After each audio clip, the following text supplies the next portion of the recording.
Imagine this. You become the leader of a nation. Power, respect, and fame are all in your hands. But one day, while driving through the streets, you see a poor mechanic struggling to fix cars. And when he lifts his head, you realize it's your childhood friend, the one who stood with you when you had nothing. What would you do in that moment? This is not just a story about power. It's about loyalty, friendship, and the choices that define a man. And when Ibrahim Traoré, the president of Burkina Faso, faced this exact situation, what he did will leave you speechless. Ibrahim Traoré's journey to power wasn't an easy one.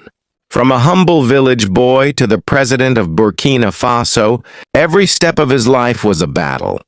But amidst all the struggles, there was one person who never left his side, his childhood friend. Together they dreamed, they fought poverty, and they promised that no matter what life brought, they would never forget each other. Years later, when destiny placed Ibrahim on the highest chair of the country, life had scattered their paths. He was surrounded by ministers, soldiers, and cameras. But his friend?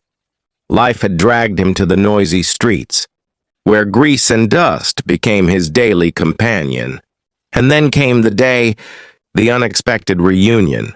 In the middle of a crowded marketplace, Ibrahim saw him, bent over a broken car engine, his hands dirty, his clothes torn, his face tired. But those eyes still carried the same friendship, the same loyalty, the same unspoken bond. At that moment, time stopped. The president was no longer a president. He was just Ibrahim, standing in front of his old friend. The soldiers around Ibrahim were confused. Why was the president standing still, staring at an ordinary mechanic? Cameras flashed, people whispered, but Ibrahim didn't care. He walked forward, step by step. Every eye in the market followed him. When Ibrahim reached the mechanic, the man lifted his head, sweat dripping from his forehead. For a moment, he didn't recognize who was standing before him. But then, his eyes widened. His hands froze. Tools slipped to the ground. "Is it really you, Ibrahim?" he whispered, his voice shaking. And in that moment, Ibrahim smiled. Not the smile of a president, but the smile of a childhood friend. Without hesitation, Ibrahim bent down, ignoring the cameras, ignoring the soldiers, ignoring the titles. He hugged his friend tightly, in front of the whole nation. The market fell silent. People couldn't believe what they were seeing. A president, embracing a poor mechanic as if the world didn't exist. And then, Ibrahim said the words that shocked everyone. "You were with me when I had nothing. How can I ever let you live like this? From today, you're not just my friend. You're my brother in this journey." As time passed, Ibrahim and his childhood friend walked on very different paths. The days when they sat together on the same wooden bench, sharing dreams of a bright future, slowly turned into distant memories. Ibrahim was ambitious. He was sharp, determined, and carried a burning desire to fight for justice. While his friend, he too had dreams, but poverty tied his hands. Family responsibilities pushed him out of school early. Every day, survival came first, and education became a forgotten luxury. Ibrahim entered politics. He stood against injustice, joined movements, faced prison cells, and never gave up. Step by step, his name began to rise.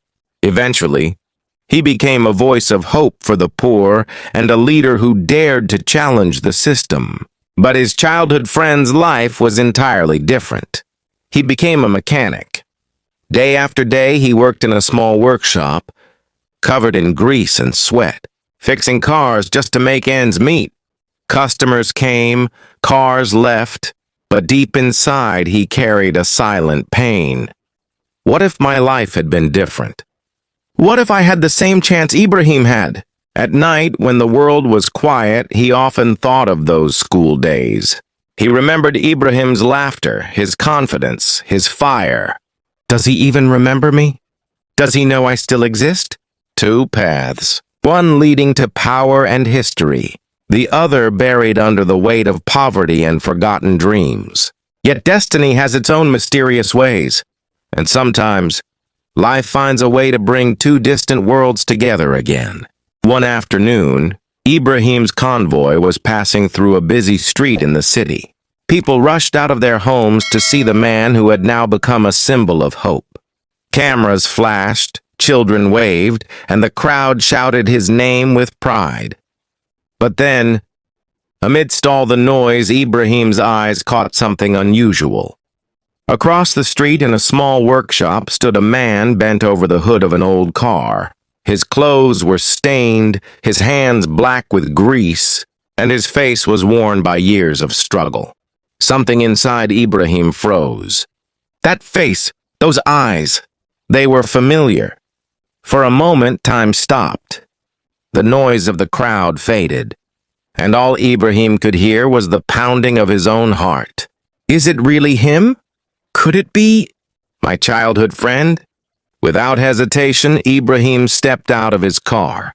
The security guards panicked, the crowd gasped, but Ibrahim ignored them all. He walked straight into the workshop. The mechanic looked up, confused. And then his eyes widened.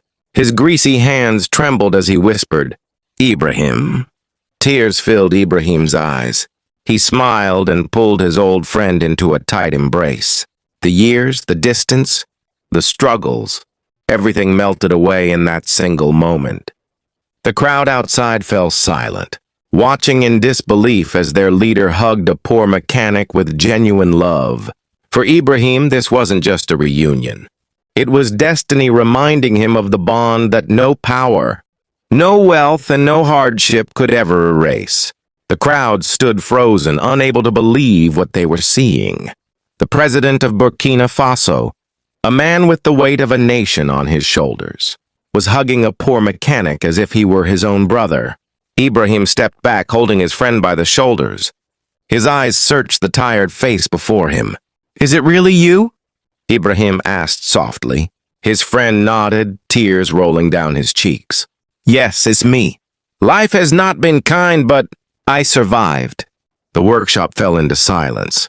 The smell of oil and iron filled the air, but all that mattered in that moment was the unbreakable bond between two souls who had once dreamed together. Ibrahim's heart ached. He remembered their childhood running barefoot through dusty streets, sharing pieces of bread, talking about a future where they would rise above poverty. But fate had taken two very different paths. His friend had fallen into hardship, while Ibrahim had risen to leadership. The crowd began whispering, confused and amazed. The guards urged Ibrahim to return to his car, but he raised his hand firmly. "No, today I will not leave my brother behind." He turned to the people and spoke with a voice filled with passion. "This man is not just a mechanic. He is my friend, my brother. We shared the same hunger, the same struggles, the same dreams. If today I stand before you as a leader, it is because of people like him who gave me strength, who walked beside me when I had nothing." The people gasped. Some began crying. Others cheered louder than ever before. Then Ibrahim did the unthinkable. He looked at his friend and said, "From today onwards, you will never struggle alone again. You will stand with me not as a mechanic, but as a companion, as family." He ordered his team to help his friend, not out of pity, but out of respect and brotherhood. It was more than charity, it was dignity. In that moment, Ibrahim showed the world that true leadership is not about power. It's about loyalty, humanity, and remembering where you come from. The days that followed became a turning point, but not just for Ibrahim's friend, but for the entire nation. News spread like wildfire. Newspapers, radio stations, and TV channels carried the story of how the president had embraced a struggling mechanic as his brother. Across villages and cities, people repeated the same words. If our leader can honor his childhood friend, then there is hope for all of us. For Ibrahim's friend, life transformed overnight. No longer did he wake up in a tiny shack with nothing but tools and broken engines to keep him alive. Instead, he was given a new role, an advisor on community development, someone who could represent the voice of ordinary workers and the poor. At first, he felt overwhelmed. "I am just a simple man. How can I stand beside a president?" he asked. But Ibrahim reassured him, "You are not just a mechanic. You are living proof of resilience. You know the struggles of the common people better than anyone else. That makes you valuable." And so the mechanic who once worked under the blazing sun, covered in grease, now sat at the table where decisions were made for the future of Burkina Faso. Yet, he never forgot his roots. He still visited his old workshop, greeting the men who worked there, reminding them that greatness can rise from the humblest places. The people loved him not because of power or wealth, but because he was one of them. He became a symbol, a reminder that true friendship, loyalty, and humanity could change not just one life, but an entire nation.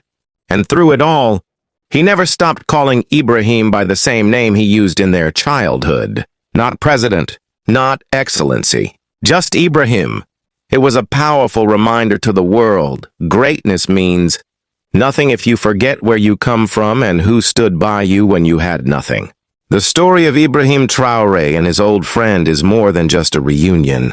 It is a lesson, a reminder that true power lies not in wealth, titles, or authority, but in loyalty, humility, and compassion.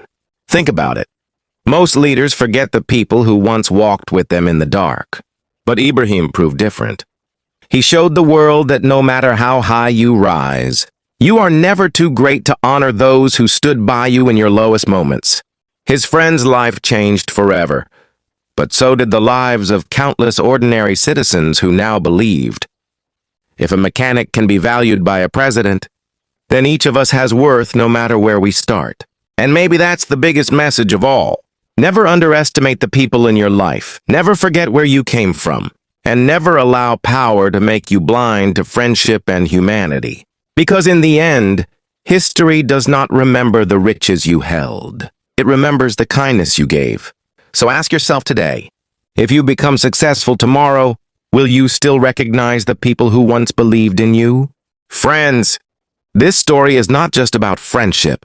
It's about humanity, loyalty, and hope. A true leader is the one who never forgets those who stood by him in the toughest times. Success isn't just about rising alone, it's about lifting others with you. If this story touched your heart, don't forget to like this video. And yes, for more powerful and emotional stories, subscribe to our channel and hit the bell icon so you never miss an update. Share this story with your friends. It might inspire them and even change someone's life.